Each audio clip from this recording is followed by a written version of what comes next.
with the authorities? No, I did not. Okay. I did not. I can tell you why I did not, because I know the workings of the police, especially with our local police stations, etc. In my opinion, they're not equipped to handle issues such as these. They're really not. And a lot of the time it's because of lack of knowledge and also because of no interest. I've seen that while I was a policeman.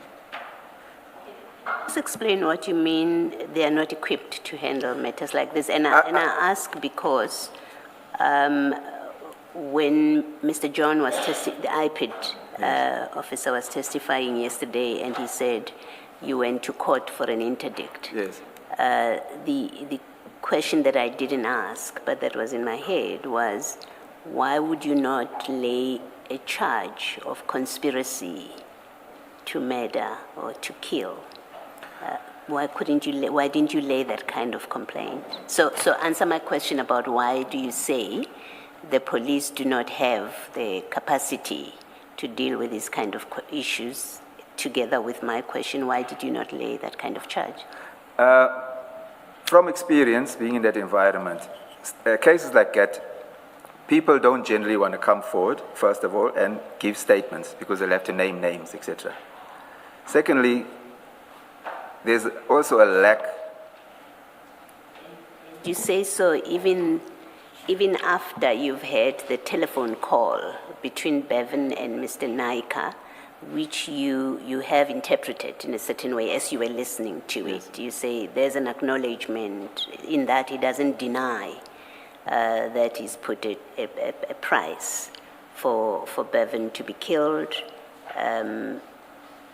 Even with that information, you still say you couldn't lay a complaint. I've spoke to some policemen regarding that conversation, that transcription. None of those police even picked up what we did, that his name was mentioned without him saying his name, and it was only when the hit of 2.5 million was put on his head. They didn't pick that up, and they didn't pick up what I would call a motive, where he says, you killed my uncle. They didn't even pick that up. I had to actually highlight it to them. This is not policemen at stations, people that I knew, policemen that I knew. There's really no interest there. If I can elaborate. When we work as detectives, complainants will walk into the charge office. And generally speaking, the charge office personnel, in my opinion, a lot of them are not equipped to even write proper statements. That I can tell you because I've witnessed it. We have to go and retake the statement. So a lot of the times, like what we did, we established what we call a crime office, so the detectives actually could interview the people, the complainants, and take the relevant statements in a proper manner. A lot of the detectives and the uniformed policemen, they've got this, if I can call it a thing, where they say, kill the case. So when a complainant walks into a charge office, there's a persuasion. They try and persuade the complainants not to open a case. If you can understand what I say, they try and inform that they can't open a case because there is no case, etc., etc. They find some kind of way not to help them. I've witnessed it. So, thank you. I'll elaborate a bit more. There were times when this started, where youngsters would be intimidated at the flats before it escalated. When I say flats, it's where we grew up in Reykjavik, where this cartel was operating. These youngsters, two of them that are deceased now, and Antonio was also deceased, they're from there, they were junior youngsters. They were being harassed, intimidated. I personally, and a lot of those youngsters had single-parent homes, single mothers. I was very well known in the area. So I took some of the mothers up to the police station and had a meeting with the station commissioner, with the mothers, to say, from experience, this is going to escalate. It's starting as threats and little assaults, but I explained how I could see this escalating from experience of the past. And there was no interest. We had those kind of meetings on about 2 or 3 occasions to try and get the station commander to intervene. I can't remember the station commander's name. He was a white gentleman. He actually said to me, and he sent me a document with the Intimidation Act, where he actually said the Intimidation Act doesn't exist anymore. So we did make efforts at that stage. So following that, there was no sense in going back there, because the station commission could say something like that. there's no way that his juniors with no experience could pursue it. Just, just two questions on that. One is, what is, I think, a lot of your statement contain the words or the phrase that word in the street was. But I'd like to know, to explain, what does that mean generally? It's talk amongst people on the street, people, groups, just general talk. I mean, it's like social media. People thrive on activities or events that take place. So you pick up something that you hear and you pass it on like a grapevine story, you know, and that's how the word gets around in the street, you know. And it's a lot of the time what you hear is true. Not all the time, but a lot of it. And a lot of the time, some of what you hear is true and it leads to other things, you know. So it gives you some kind of something to grab onto, some of the stuff, and you can investigate. How investigation starts, and you can pursue whatever is said, and you can actually find a lot of it is true most of the time. Okay. Then the second point is just to follow on what Commissioner Baloyi said, and what you then responded by, is that what do you think is the reason behind the police seeming apathetic or not willing or killing cases, as it were? That's a tough one for me to say. I'm going to get into trouble for this. I think it's just laziness. That's what I believe. Okay, thank you. Chairperson, I am advised that the sound is back. Can I request that we play that recording and then go back to the file, to the statement at page 15, paragraph 52.1, but we'll start with the recording. The roadster, Mr. Clive himself. How are you? Yeah, Moses, yeah. Like a lot of money, 2.5 on my head now, eh?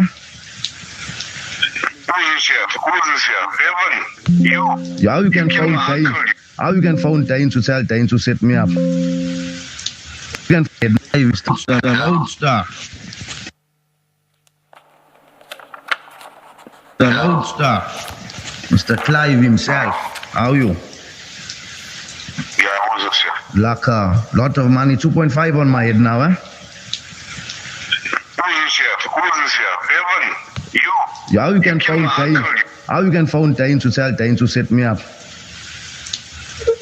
Dane, I don't even Yeah, fucking me, know. I Dane never is. ever fought with you. I got no problem with you, but look like you after me. You paying dinner, governor, you paying all the carols. You went back to do all these things to me. I never had nothing to do with you. I never minded your business. I got no flop with you. But Bali, you went out of your way to do all these things to me. You wanna kill me and all. What kind, Bali? Where's the numbers?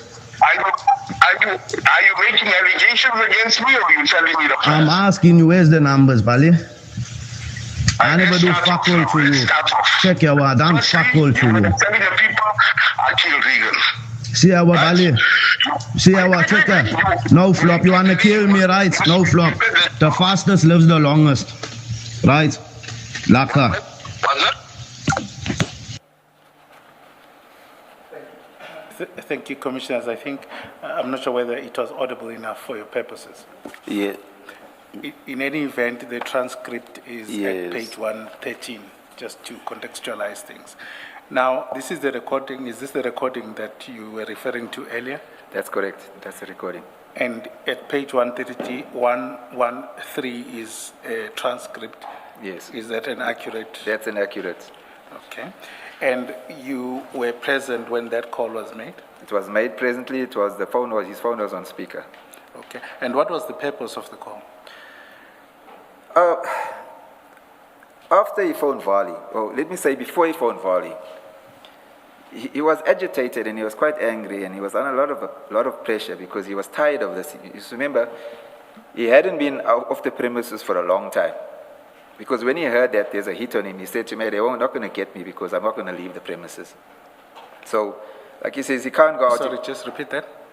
He couldn't leave the premises. He says he's going to stay in the premises because there's a hit on him, and if he stays at home, they can't get him.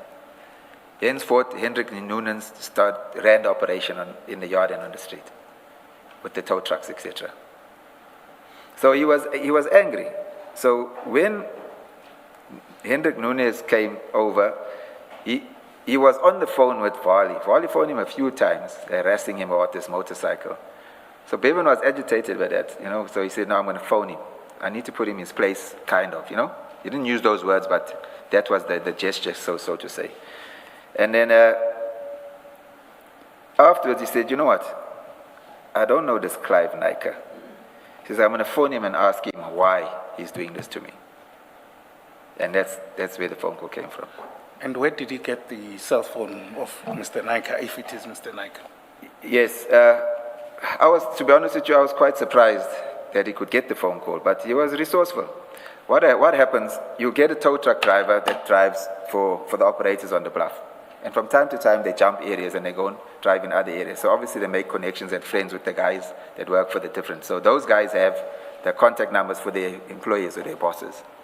So he didn't tell me where it got, so I'm assuming that's how he got it. Because you hear conversations when a guy would ask, one of the drivers say, have you got so-and-so's number? Then it'll be like, no, let me phone so-and-so, and that so-and-so will phone so-and-so, and the number will come, with the information, so to say.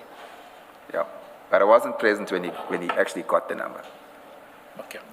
Yeah, I think I can't take that further with you as such. Yes. Then you confirm, or seem to confirm, that on the call was Mr. Nyker on the other end. Yes. How do you come to that conclusion? Well, look, okay, let me retract that. I can't say that it was him because I don't know him and I've never met him and I've never heard him speak. Based on the conversation and the phone call, I'm assuming that it was him. And why is that? Well, from the conversation, when Bevan called him, Mr. Clive, Mr. Roadster, he acknowledges, he continues the conversation acknowledging, I would say that's an acknowledgement that it's him. Do you know whether his company is Roadster? Yes, I do know that he owns Roadster Towing. Okay. Okay. Can you then read paragraph 52.1, which are the points you wanted to highlight? 52.1. Page 16 of your statement. Page 15, yeah. 15. Yeah, 15. 52.1. Yes. When he answered the phone, Mr. Clive Nyker was not able to identify Bevan at first. As soon as Bevan mentioned the 2.5 million hit, Mr. Clive Nyker immediately identified him. And accused, he immediately identified him, Bevan, and accused Bevan of killing his uncle. When Bevan accused Mr. Clive Nyker of paying Captain Dina Governor to kill him, Mr. Clive Nyker did not deny the allegation. I want to take issue with that. I think you should listen to the recording in the context of everything that was said. Let me take you to page 113, 113. I read 113 at the top.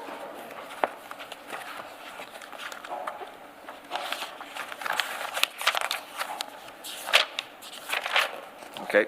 Says yes, and then how you can phone Dane to tell Dane to set me up.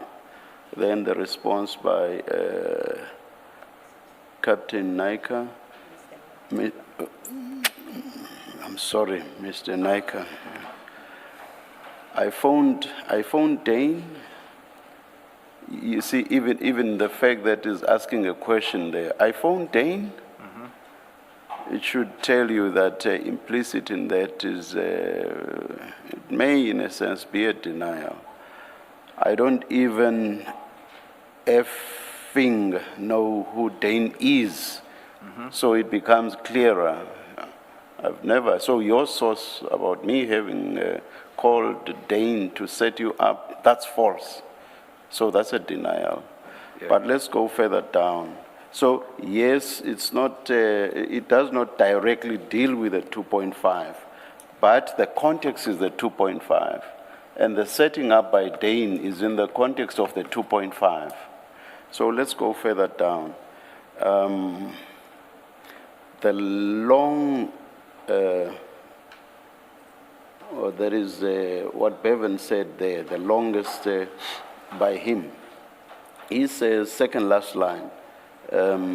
Towards the end, you want to kill me and all that kind. And then the response by Mr. Naika, I don't. You want to kill me? I don't. Are you making allegations against me or are you telling me the facts? So when you look at all this in context, he actually did deny the allegations. It's on that basis that I say I take issue with what you say when you say he did not deny. Sorry, I didn't hear that, Commissioner. I'm saying it's on this basis that I say I take issue with your statement that Mr. Naika did not deny. No, fair enough. That's the way it's read. All right. Accept that. Chairperson, perhaps one has to understand the context of the issue, whether it's taken with whether it was not Mr. Naika on the other side, or whether it's a matter of having put a contract on his head. I just think we need to distinguish that for his purposes as well. I'm just proceeding on the assumption that it was Mr. Naika.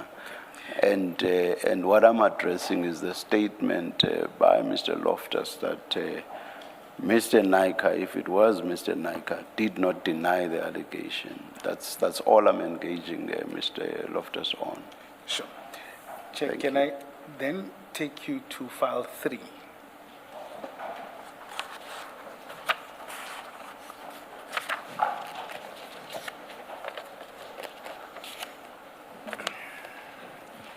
Page 118. 1181 at the bottom. Perhaps I have to identify what this is as a document entirely. It's an article that was published by the Daily Maverick, where on the 29th of April 2023, and it follows the shootout, and we're still going to come to it about the relationship between drugs, tow trucks, and the gangs and the killings and the hits. But for present purposes, I'd like us to go to 1181, which is Clive Naika Speaks. If you turn over, there's a suggestion that Mr. Clive Naika was confronted with this allegation. Where about at 1182? I think it's the second. I think for context, I'd like to read the 2 paragraphs Which ones are those? at the top. So it says, The one unquote, starting Daily Maverick. Yes. Okay. Right. Just for the purpose of the record, can I ask the witness to read it? And what is this? What did you? Well, it's the point about whether Clive Naika denies Okay. that it was him on the call. And perhaps the point I'm trying to come across, to put across, is that he doesn't seem to deny that discussion, at least on the media reports. Also,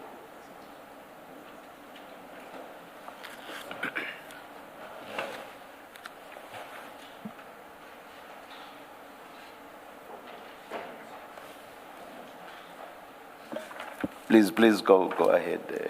thank you, Mr. Chairperson. Skaka. Mr. Loftus, would I kindly request that you read that portion just into the record? Which page is this number? Page 1182, 82 from the top. from the top. Thank you. Daily Maverick approached businessman Clive Naika, who described Bevan Loftus as an evil young man. I've only had 2 or 3 conversations with this evil young man. I don't know him. I have been in the towing industry for 14 years, and I am chairman of our Towing Industry Association. I have never had a confrontation with Bevan. Earlier this year, Bevan called me saying I wanted to kill him. I said I heard he killed my uncle, the tow trucker Elvis Raju in Asherville, earlier this year. I heard on the street that it was a case of mistaken identity, that I was meant to be the target of the shooting. Bevan ended the conversation with, let's see who dies first. Thank you. I think I'd like to stop with the Chairperson. It's that evidence that I just want it to be there regarding Mr. Naika's regarding whether it was him on the other line. And it seems to be consistent with the transcript and what the witness states and what is on the call. Or which is that it was Mr. Naika? Correct. All right, thank you. Or this has nothing to do with whether there was or there wasn't a denial by Mr. Naika. It's just to show that It's just to show. it was Mr. Naika on the. Yes, he confirms that, and he confirms the contents because you'll see where the last, not the last statement, it says, let's see who dies first. Yeah. And that's the other thing I want to take with Mr. Loftus. All right. For me, it was just to place that before you, Commissioner. All right. Thank you.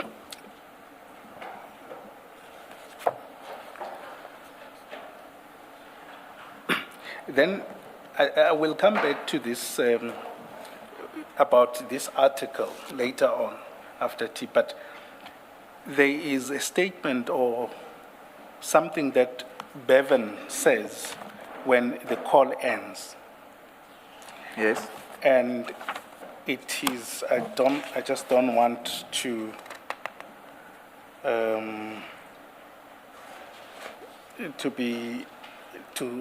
rephrase it. It says, the fastest lives the longest. You recall that? Yes, I that recall it. sentence. What did you understand that to mean?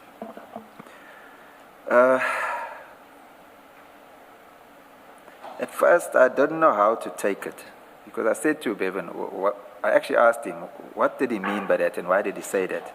He offered no explanation.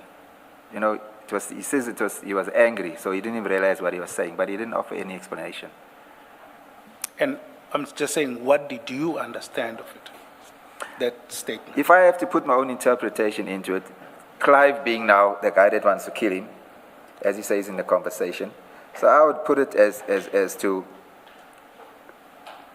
the fastest lives the longest, who gets who first. That's how I would interpret it.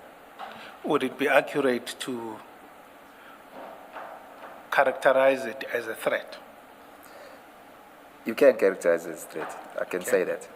And you'll see the article, the Daily Maverick article at 1182 that you've just read. Mr. Naika is quoted as having said, Bevan ended the conversation with, let's see who dies first. Are you asking which one is correct? No, I'm going to come to the question. Okay. I'm asking whether you see that. I see that, yes. And would you say that is, I'm not saying it's word for word or it means entirely the same thing, but would it generally be along similar lines? Yes, you can. I'd say you can equate it. Okay, thank you. Chair, I see it's 5 to 11, but I would request that we take an adjournment at this opportune time, rather. Can I maybe ask two questions on the transcript, page 113? There's two references to what are the numbers, Bali. What does that refer to or relate to? And it's Bevan who's asking this. He says, Bali, where are the numbers? And later on, I'm asking you, where are the numbers, Bali? My own, I don't know if there's a meaning of it in the street, but if I had to interpret it, it would be, why are you doing this to that effect? You know, why are you doing this? Yeah, that's how I would interpret it. Yes. Sorry, I just want to make sure that maybe that would be a follow-up. Now you've triggered it. As to what Bali, the name, what does that mean? Bali? Okay, Bali means, like they call me Bali, an older person. Older person? Yes. Okay, thank you.